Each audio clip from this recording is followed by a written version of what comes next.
Bismillahirrahmanirrahim. Alhamdulillah rabbil alamin. Wassalatu wassalamu ala asyrafil anbiya'i wal mursalin wa ala alihi washabbihi ajma'in. Assalamualaikum warahmatullahi wabarakatuh. Alhamdulillah, terima kasih pengurusi majlis kita pada hari ini, iaitu Ustaz Awang Sazali. Terima kasih kepada para asatiza yang hadir pada hari ini. Seterusnya, tuan-tuan, puan-puan yang cuba mengambil peluang ke majlis ilmu yang bertajuk Ibrah di sebalik penurunan Al-Quran. Tak kenal maka tak cinta, tuan-tuan. Maka saya, Syarif Muhammad Farid bin Syarif Bahasa, merupakan guru bahasa Arab sekolah rendah, ingin membawa anda semua menyingkap di sebalik ibrah ataupun pengajaran di sebalik kisah penurunan Al-Quran. Tuan-tuan yang dikasihi Allah Subhanahu wa taala, sama-sama kita membaca surah Al-Iqra yang merupakan surah firman yang pertama diturunkan oleh Allah Azza wa Jalla. Bismillahirrahmanirrahim. Iqra bismi rabbikal ladzi khalaq. Khalaqal insana min 'alaq. Iqra wa rabbukal akram alladhi 'allama bil qalam 'allamal insana ma lam ya'lam. Sadaqallahul azim. Tuan-tuan yang dikasihi Allah Subhanahu wa taala, kisah penurunan Al-Quran, di mana Al-Quran ini Allah Azza wa Jalla turunkan kepada kita sebagai panduan, sebagai hidayah, sebagai petunjuk sepanjang zaman. Jadi tuan-tuan yang dikasihi Allah Subhanahu wa taala, Al-Quran ini diturunkan pada bulan Ramadan kepada seluruh umat Nabi Muhammad hinggalah hari kiamat. Allah Azza wa Jalla menurunkan Al-Quran, dan dia jugalah yang memelihara Al-Quran dan juga kesucian Al-Quran. Suka untuk saya membawa seisi pendengar pada hari ini bahawa firman Allah Subhanahu wa taala dalam surah Al-Hijr ayat 9 yang berbunyi, A'udzu billahi minasyaitonir rajim. Inna nahnu nazzalna zikra wa inna lahu lahafizun. Maksudnya, sesungguhnya kamilah yang menurunkan Al-Quran dan juga memeliharanya. Tuan-tuan yang dikasihi Allah Subhanahu wa taala, lihat bagaimana Allah telah berfirman, menyatakan dalam Al-Quran bahawa dialah yang menurunkan dan juga memelihara Al-Quran. Tuan-tuan yang dikasihi Allah Subhanahu wa taala, bulan Ramadan merupakan bulan yang terbaik. Kerana apa? Di sini saya ingin katakan bahawa bulan Ramadan ini terbaik, mulia disebabkan Al-Quran. Malaikat Jibril menjadi malaikat yang terbaik disebabkan membawa wahyu kepada Nabi Muhammad sallallahu alaihi wasallam atas perintah Allah Azza wa Jalla. Kita lihat bagaimana Nabi Muhammad sallallahu alaihi wasallam menjadi nabi yang paling mulia daripada para anbiya yang lain disebabkan diturunkan kitab Al-Quran. Bayangkan, kita harus bersyukur. Kita sebagai umat Nabi Muhammad sallallahu alaihi wasallam menjadi yang terbaik disebabkan kita diturunkan Al-Quran yang merupakan kitab yang terbaik, yang menjadi panduan buat kita. Jadi ramai yang keliru. Ustaz, kita sambut 17 Ramadan, kita sambut nuzul Al-Quran pada hari tersebut. Tetapi tuan-tuan, kenapa Al-Quran diturunkan pada malam Lailatul Qadar? Malam Lailatul Qadar, seperti mana dalam firman Allah Subhanahu wa taala dalam surah Al-Qad, A'udzu billahi minasyaitonir rajim.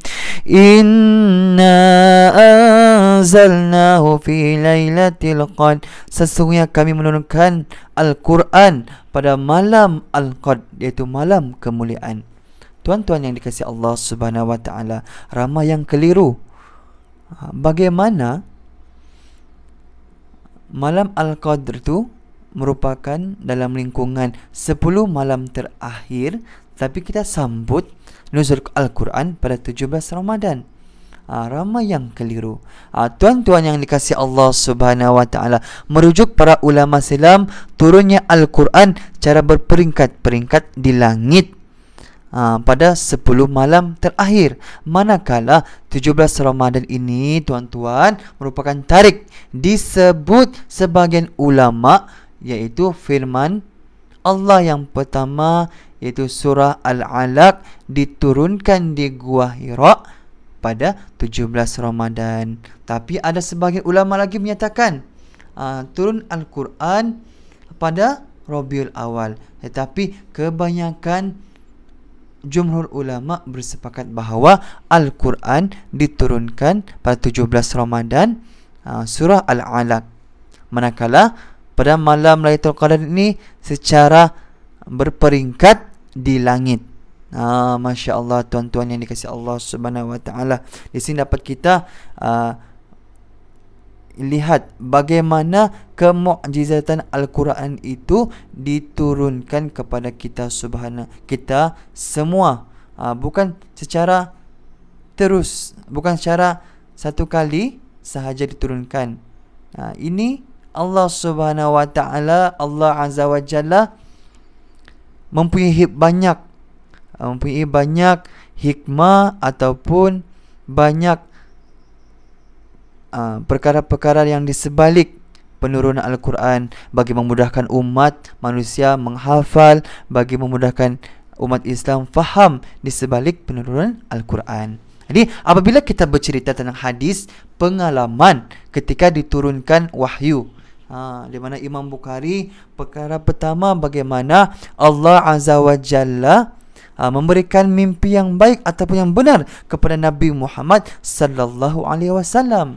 Daripada Aisyah, kita lihat bagaimana Rasulullah mimpi benda yang sama sebanyak 6 kali. Mimpi yang sama selama 6 bulan. Bayangkan tuan-tuan, Rasulullah sallallahu alaihi wasallam, mimpi para anbiya adalah satu mimpi yang merupakan satu wahyu, tetapi mimpi dalam kalangan manusia biasa hanya sebagai petanda, tuan-tuan, hanya sebagai petanda, hanya salah satu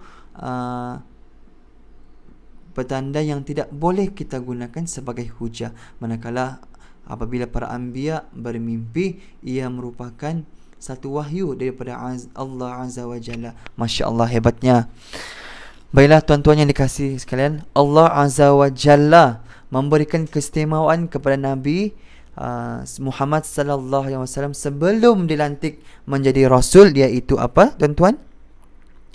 Iaitu suka untuk duduk bersendirian di Gua Hira untuk beribadah.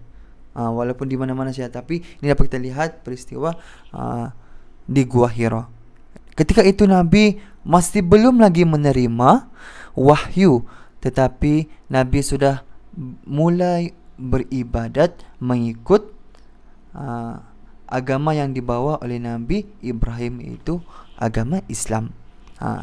Sebelum Nabi kembali dengan Siti Khadijah untuk mencari bekalan yang baru, disebabkan sudah habis bekalan makanan di Gua Hira, maka ketika itu Aisyah belum lagi menjadi isteri Nabi Muhammad sallallahu alaihi wasallam. Selepas Khadijah wafat, baru Nabi berkahwin. Okey. Baiklah tuan-tuan, ketika Nabi Muhammad sallallahu alaihi wasallam berada di Gua Hira, datangnya malaikat Jibril di Gua Hira. Lalu malaikat ini mendatangi Nabi dengan jelmaan sebagai seorang lelaki. Sebahagian pendapat ulama juga tuan-tuan, sebahagian mengatakan jelmaan malaikat ini samar-samar jelmaannya. Bayangkan jelmaan sebegini. Bagaimana Gua Hira yang tinggi itu, Nabi sahaja yang naik bersendirian di atas situ untuk beribadah, tiba-tiba ada seorang lelaki yang mendatangi Nabi. Lalu malaikat Jibril tersebut dalam jelmaan sebagai seorang lelaki berkata, "Iqra." Bacalah. Lalu Nabi terkejut. Dan menyatakan, "Saya tidak tahu membaca." Kenapa Jibril meminta Nabi membaca sedangkan Nabi tidak tahu membaca? Nabi mengatakan, "Saya tidak tahu membaca."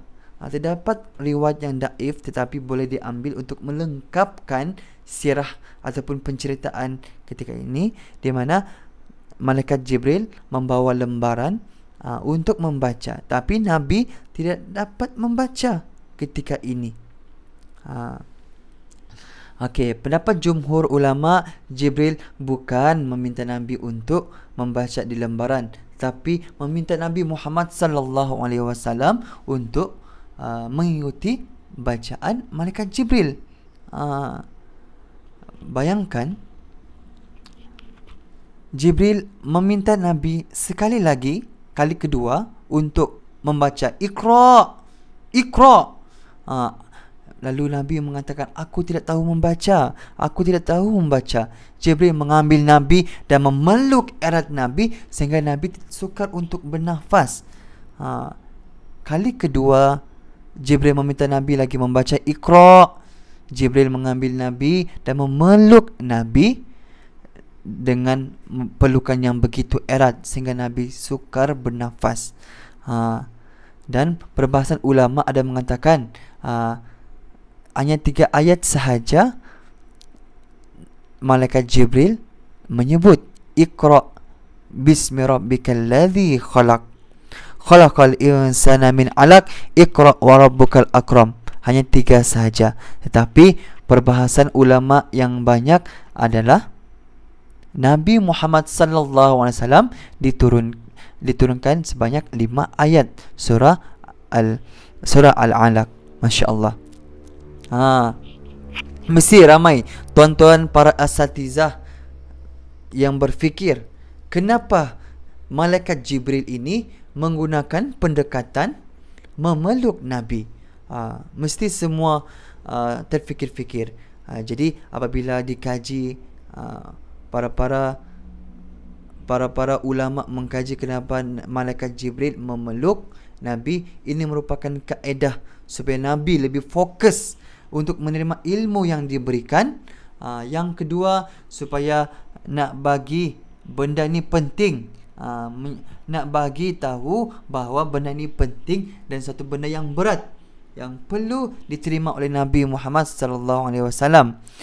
Untuk pemberitahuan kepada Nabi juga bahawa ini betul-betul berlaku pada dunia yang realiti dan bukan dunia yang fantasi.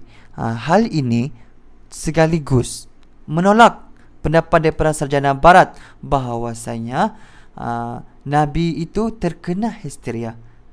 Ini totally dia ignore. Manakala pengkaji sejarah menyatakan bahawa guru memeluk erat pelajar untuk memaklumkan bahawa anak murid ini memberikan motivasi untuk you can do this. Sebegitulah tuan-tuan yang dikasihi Allah Subhanahu wa taala. Baiklah, kita teruskan. Nak tambah iman, kita perlu membaca. Jadi ibrah di sebalik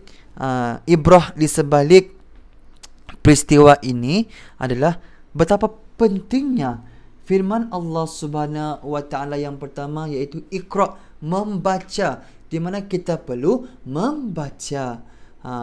Undang-undang tuan-tuan, kita perlu ikut sunnah. Siapa yang berjaya, kita kena perlu berusaha. Setiap tindakan ada kesan dan juga akibat. Jadi siapa yang buat baik pasti akan dapat pahalanya. Manakala siapa yang buat kejahatan, sudah semestinya sebaliknya. Tuan-tuan yang dikasihi Allah Subhanahu wa taala, Kita tengok bagaimana Nabi yang tidak pernah kena bahaya tetapi tetap memakai baju besi untuk berperang.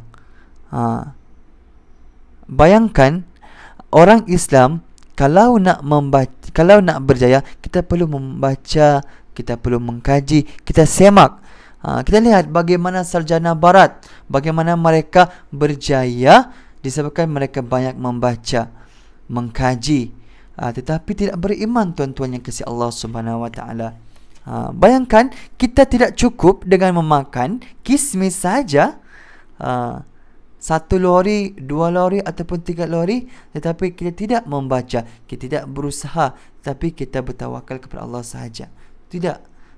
Di mana kerana itulah orang Islam ini apabila mahu berjaya, dia hendaklah banyak membaca. Saya pun, tuan-tuan yang dikasihi Allah Subhanahu, kurang membaca, tapi ada usaha-usaha untuk kita baca, kaji, dan kita selidik setiap apa yang kita lakukan di dalam dunia ini, insya-Allah. Apatah lagi dalam Al-Quran, begitu banyak mukjizat yang perlu kita singkap, perlu kita kaji, kita ambil pengajaran bahawasanya betapa hebatnya kejadian yang diciptakan oleh Allah Subhanahu wa taala. Masya-Allah, tuan-tuan.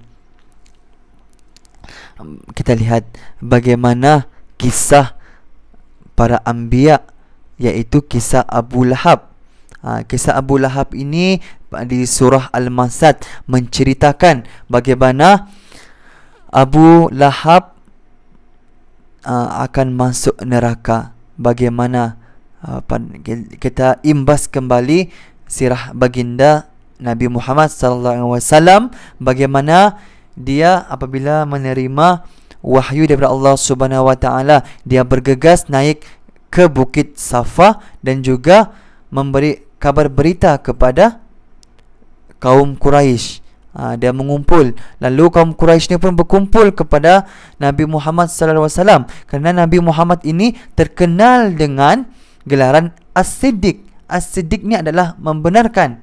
Jadi ramai yang membawa rakan-rakannya untuk mendengar apa yang ingin disampaikan oleh Nabi Muhammad sallallahu alaihi wasallam. Nabi Muhammad meneruskan percakapannya bahawa ada tentera yang akan menyerang kamu.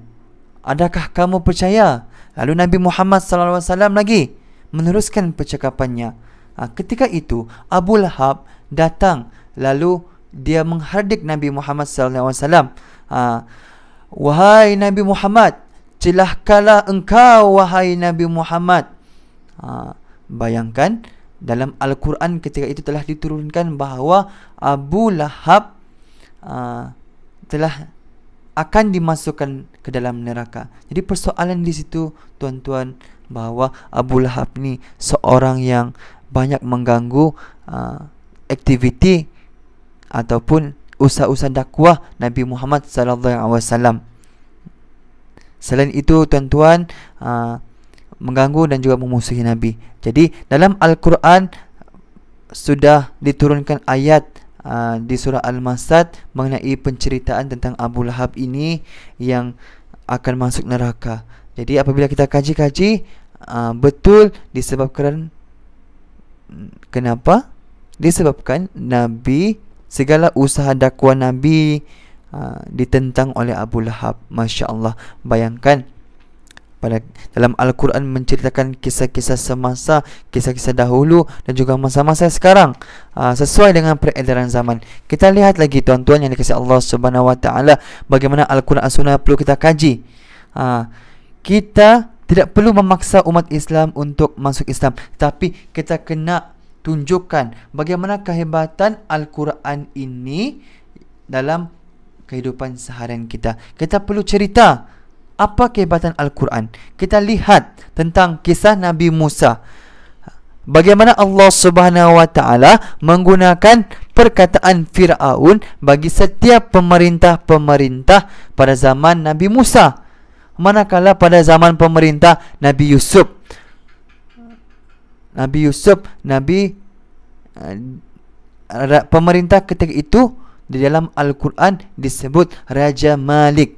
Raja Malik, bukan Fir'aun. Ini bermaksud bahawa pemerintah pada zaman Nabi Musa, Fir'aun itu adalah gelaran bagi pemerintah-pemerintah yang lebih keras.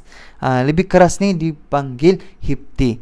Manakala Raja Malik ni, kenapa dipanggil? Kerana ketika itu dinasti berbeza-beza mengikut peredaran zaman. Bayangkan, dalam Al-Quran telah menyebut lebih awal mengenai peredaran zaman ini, sesuai dengan gelaran di dalam Al-Quran. Bayangkan. Okey, kita dapat lihat lagi bagaimana Dr. Morris yang mengkaji Al-Quran, yang mengkaji Al-Quran, dan dia telah berjaya menerokai dan dia telah masuk Islam disebabkan apa? Ramai yang tertanya-tanya, kenapa dia masuk Islam? Tuan-tuan, puan-puan yang dikasihi Allah Subhanahu wa taala, Dr. Morris ini dapat melihat bagaimana di dalam Al-Quran ini dia telah mengkaji bagaimana Al-Quran, Allah Subhanahu wa taala telah berfirman dalam Al-Quran yang menyatakan bahawa manusia ini daripada segumpal darah. Kita dapat lihat dalam surah Al-Alaq, khalaqal insan min 'alaq. Dia telah menciptakan manusia daripada segumpal darah. Bayangkan dalam perkataan dalam Al-Quran itu menyatakan bahawa segumpal darah ini membawa maksud tersekat ataupun membawa maksud kepada tergantung ataupun lintah. Tiga perkataan ini, pembawaan maksud ini tuan-tuan begitu sinonim dengan apa? Dengan janin. Dengan janin, melekat, tergantung dan tersekat. Bagaimana lintah ini dia hidup di lopak-lopak, manakala janin hidup dalam kutuban, dalam rahim.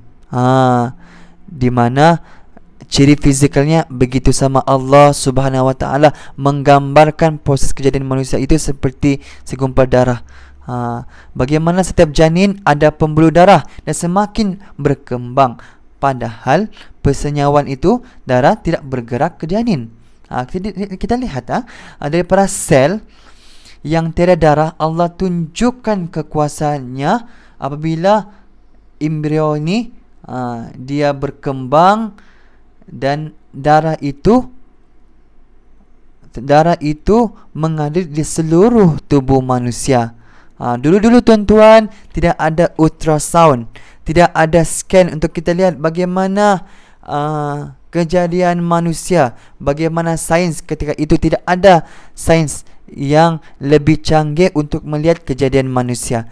Tapi dalam Al-Quran ini tuan-tuan, kita dapat lihat bagaimana kehebatan Allah Subhanahu wa taala tentang kejadian manusia. Bayangkan para saintis, Dr. Morris dapat masuk syurga disebabkan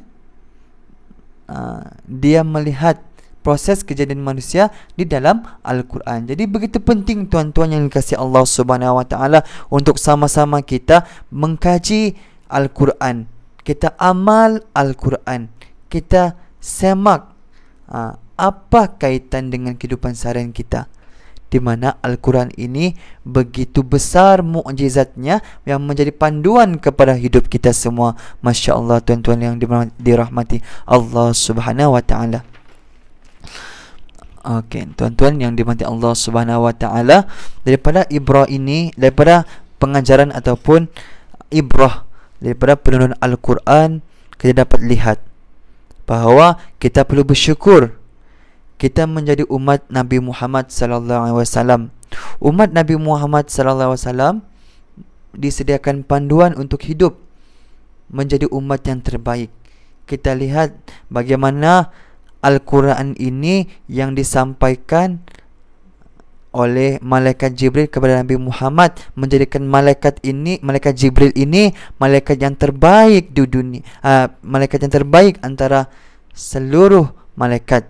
Kita lihat bagaimana bulan Ramadan ini menjadi bulan yang begitu mulia, begitu bulan yang terbaik disebabkan turunnya Al-Quran Nur Karim. Bayangkan tuan-tuan, itu adalah pengajaran ataupun ibrah yang dapat kita lihat di sebalik penurunan Al-Quran. Jadi tuan-tuan yang dikasihi Allah Subhanahu wa taala, pengajaran di sebalik kisah penurunan Al-Quran ini dapat kita lihat bahawa betapa pentingnya firman Allah Subhanahu wa taala untuk meminta kita banyakkan membaca. Iqra, Iqra, Iqra. Iqra bermaksud membaca. Apabila kita banyak membaca, kita akan dapat mengembangkan ilmu pengetahuan kita. Kita dapat memajukan Islam dalam dunia ini, insya-Allah.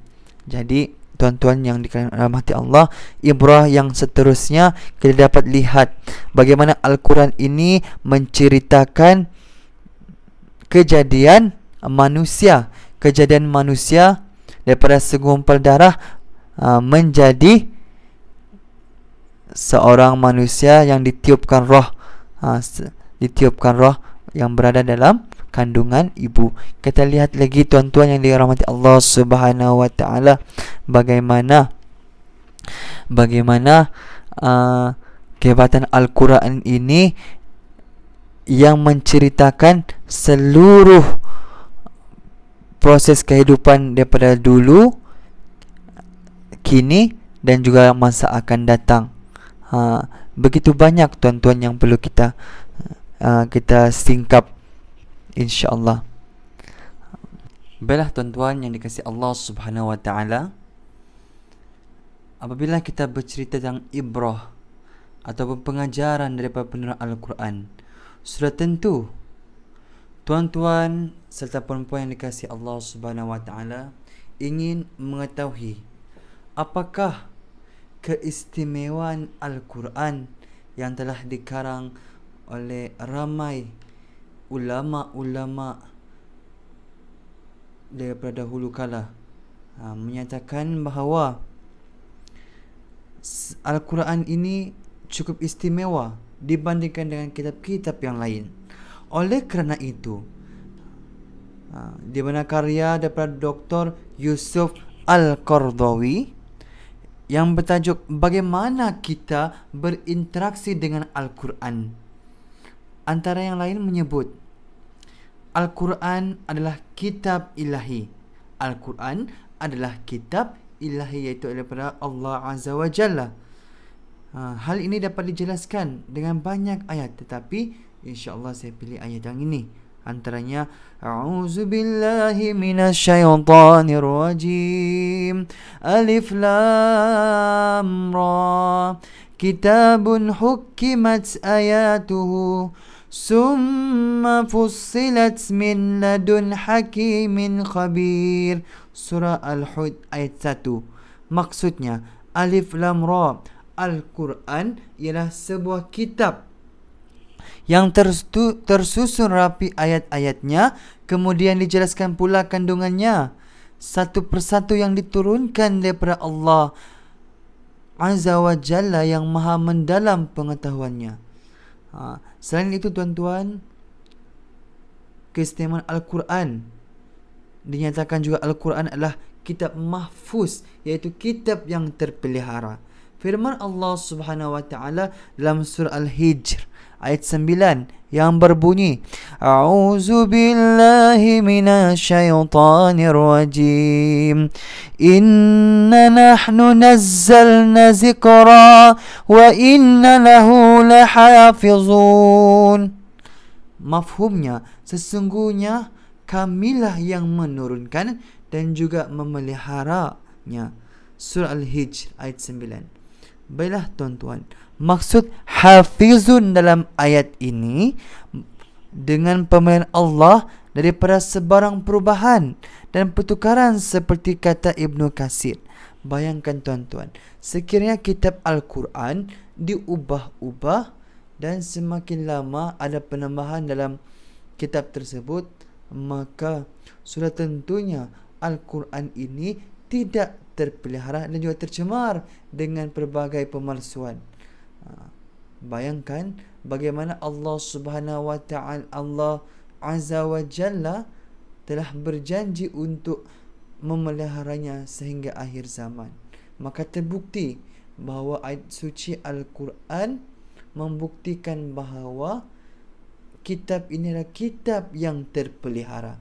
Baiklah tuan-tuan yang dikasihi Allah Subhanahu wa Ta'ala, Al-Quran juga merupakan mukjizat. Hal ini dapat dibuktikan daripada ayat Surat Isra ayat 88 yang berbunyi, A'udzu billahi minasyaitonir rajim. Kulla in ijtama'atil insu wal jinnu ala an ya'tu bimithli hadza Qur'an la ya'tuna bimithli walau kana ba'duhum li ba'di zahira. Mafhumnya, katakanlah wahai Muhammad, sesungguhnya jika sekalian manusia dan jin berhimpun demi mendatangkan sesuatu yang sebanding dengan Al-Quran, mereka tidak akan mampu mendatanginya walaupun mereka saling membantu. Surah Isra ayat 88. Dalam buku Al-Hijaz Al-Ilmi oleh Yusuf Al-Hajj Al-Ahmad antara lain menyebut tidak diragukan lagi bahawa sudut kemukjizatan Al-Quran Al-Karim begitu pelbagai dan juga tepat. Bagaimana dia begitu pelbagai dan juga tepat tuan-tuan yang dikasihi sekalian. Daripada aspek kepelbagainya, mukjizatannya lebih bertepatan dengan saintifik. Bagaimana saintifik? Kitab ini sesuai dengan bagaimana kejadian manusia, bagaimana kejadian siang dan malam, dan begitu banyak lagi saintifik apabila kita kaji. Selain itu juga kemukjizatan legislatif, kemukjizatan retorik, kemukjizatan metafisik, dan kemudian yang terakhir kemukjizatan artistik dan juga ilustratif. Sementara daripada ketepatannya tuan-tuan yang kasih Allah Subhanahu wa Ta'ala, kita boleh melihat sejumlah amaran yang dibuktikan kebenaran oleh sains moden dari waktu ke waktu. Bayangkanlah, fakta demi fakta alamiah maupun imbahanal ini semakin menegaskan ataupun mendukungkan isyarat mengenai apa yang diberitakan oleh Al-Quran. Bila tuan-tuan yang dikasihi Allah Subhanahu wa Ta'ala, kita bayangkan Allah Subhanahu wa Ta'ala menyatakan tentang kiamat kecil dan kiamat besar.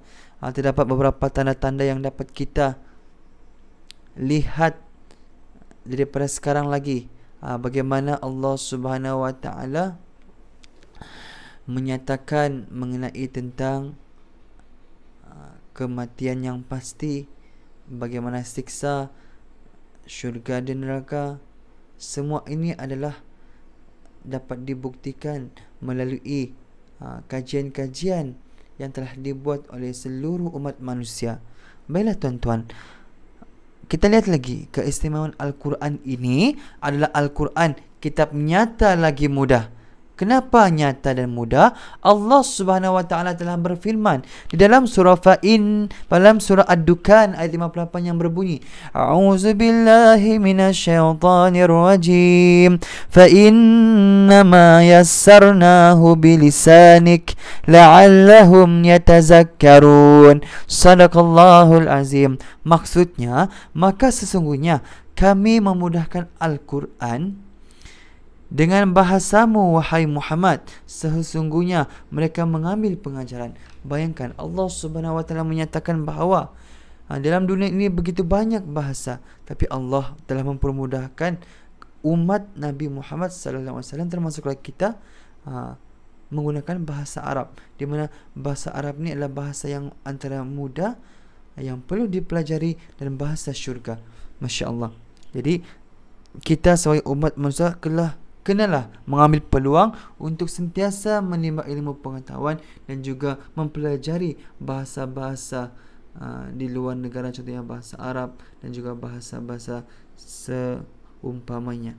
Baiklah tuan-tuan dikasihi Allah Subhanahu wa taala. Keistimewaan Al-Quran ini juga adalah Al-Quran kitab zaman semuanya. Kenapa saya mengatakan bahawa Al-Quran ini merupakan kitab zaman semuanya, di mana ia bermaksud kitab yang kekal dan bukan hanya sesuai pada suatu masa sahaja. Di mana Al-Quran ini menceritakan pada zaman yang lalu bagaimana kisah zaman pemerintahan ataupun zaman kenabian Nabi Musa, dan juga bagaimana Allah Azza wa Jalla menceritakan kisah Nabi Yusuf dan begitu banyak nabi-nabi dalam Al-Quran itu zaman dulu. Manakala Allah Subhanahu wa taala menceritakan bagaimana umat manusia akhir zaman, bagaimana tanda-tanda hari kiamat dan begitu banyak lagi. Tuan-tuan yang dikasihi Allah Subhanahu wa taala, inilah kita perlu jadikan Al-Quran sebagai panduan, sebagai rujukan kepada seluruh umat manusia. Okey, selain itu tuan-tuan, puan-puan yang dikasihi Allah Subhanahu wa taala, Al-Quran juga adalah kitab agama keseluruhannya. Kenapa tuan-tuan? Maksudnya ialah ia menjadi asas kepada agama dan juga roh Islamiahnya, dan daripada diambilnya bagian akidah, bagian ibadah, akhlak dan juga usul tasri' dan juga hukum hakam. Di sini dapat kita jelaskan bahawa apabila terdapat permasalahan, perlulah kita merujuk kepada as-sunnah dan juga perlu kita rujuk kepada Al-Quran. Apabila kita merujuk, insya-Allah kita tidak akan terpesong ataupun berlaku permasalahan. Begitu pentingnya kita mengambil perbahasan daripada ulama-ulama, perselisihan pendapat mereka untuk dijadikan sebagai panduan berlandaskan Al-Quran dan juga As-Sunnah. Tuan-tuan yang dikasihi Allah Subhanahu wa taala, keistimewaan Al-Quran juga, Al-Quran merupakan kitab insaniah sejagat. Bagaimana kita katakan sebagai kitab insaniah sejagat? Di mana Al-Quran ini dapat kita fahami bahawa sifat Al-Quran ini banyak menekankan tentang kehidupan manusia. Bagaimana kehidupan manusia ini kita dapat lihat daripada firman Allah Subhanahu wa taala di dalam surah At-Takwir ayat 27 yang berbunyi, A'udzubillahi minasyaitonir rajim, in huwa illa dzikrul lil alamin. Maksudnya Al-Quran ini tidak lain hanya peringatan bagi seluruh penduduk alam. Maksudnya tuan-tuan, seluruh penduduk alam ni termasuklah makhluk-makhluk yang ada di dunia ini, maupun manusia, jin maupun benda-benda yang lain. Di sini dapat kita lihat Allah Subhanahu wa taala tidak mengecuali makhluk-makhluknya. Semua terlibat dalam menjadikan Al-Quran itu sebagai panduan mereka. Okey, jadi kita dapat lihat di sini bahawa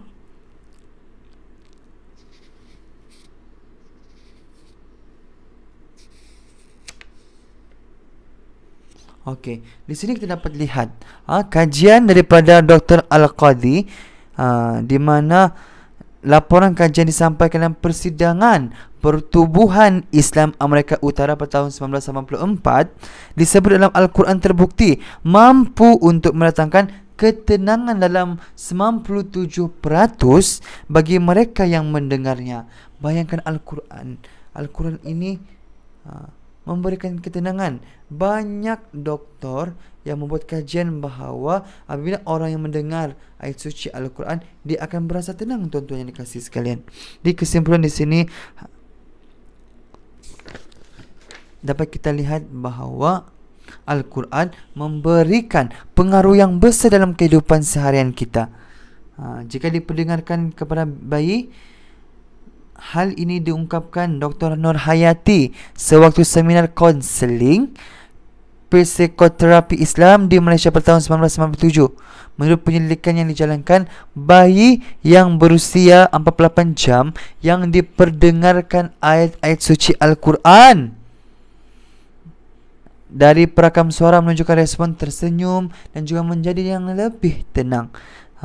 Jika mendengar muzik klasik boleh mempengaruhi kecerdasan IQ dan kecerdasan emosi seseorang, bacalah Al-Quran, tuan-tuan dan kasih sekalian. Di mana apabila kita membaca akan mempengaruhi kecerdasan spiritual, iaitu di bahagian dalaman.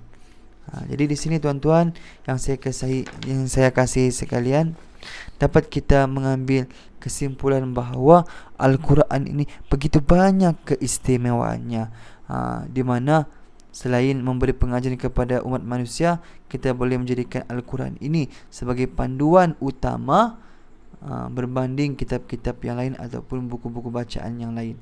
Dengan itu kita akan masuk bahagian penutup sekejap saja lagi. Hadirin yang dikasihi Allah Subhanahu wa taala, selesai kita menyingkap ibrah penurunan Al-Quran. Jadi kita teruskan majlis kita dengan kita menyingkap apakah pendapat ulama berkenaan Al-Quran. Kita lihat apa yang dikatakan ataupun disebut oleh Imam Syafi'i. Imam Syafi'i berkata, tuan-tuan, bahawa setiap yang bercakap berdasarkan kitab dan sunnah, maka itulah sebenarnya. Adapun selain keduanya dilihat, sia-sia. Kita fikir-fikirkan.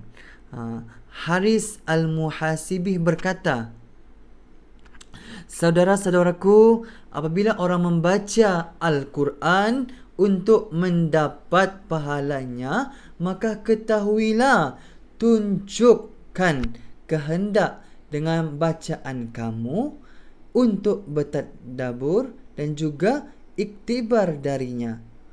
Fudail bin Iyad berkata, penjaga Al-Quran sentiasa mengelak menderhaki Tuhannya.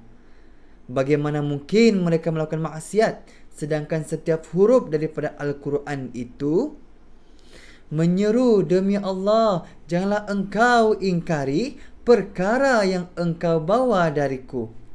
Abdul Qadir Al-Jilani berkata, wahai kaumku, berlaku baiklah kepada Al-Quran dengan beramal dengannya, bukan berdebat.